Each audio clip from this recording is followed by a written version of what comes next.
Ito naman din po ang pakiusap natin kung mangyayari po ito. Yung mga tao, ang taong bayan, kung sino man yung mga supporters, makinig na lang po kayo kung ano yung sinasabi ng batas. Huwag na po tayong makialam kung inyo pong ang gagawin ay hindi naman po naaayon o labag sa batas ang inyong gagawin. Sumunod sa batas at huwag nang makialam.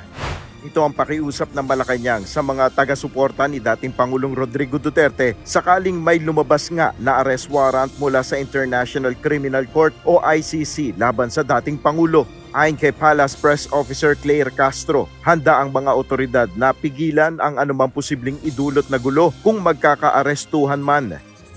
Pero sa ngayon, ayon kay Yusek Castro, wala pang natatanggap na anumang impormasyon ng Malacanang ukol sa umano'y red notice ng Interpol laban kay dating Pangulong Duterte.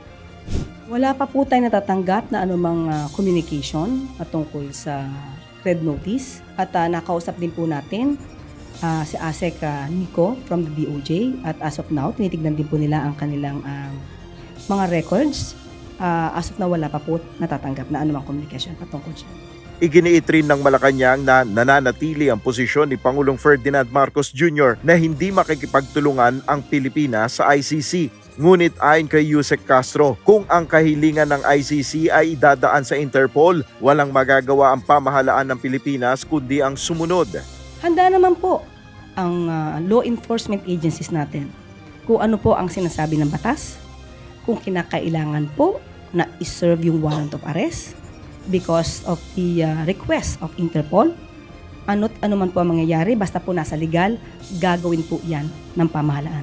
Sa ngayon, hindi iniisip ng Malacanang ang posibilidad na pagtakas sa batas ng dating Pangulo. Kasunod ito ng pag-alis patungong Hong Kong ni dating Pangulong Duterte nitong weekend para sa isang Thanksgiving rally.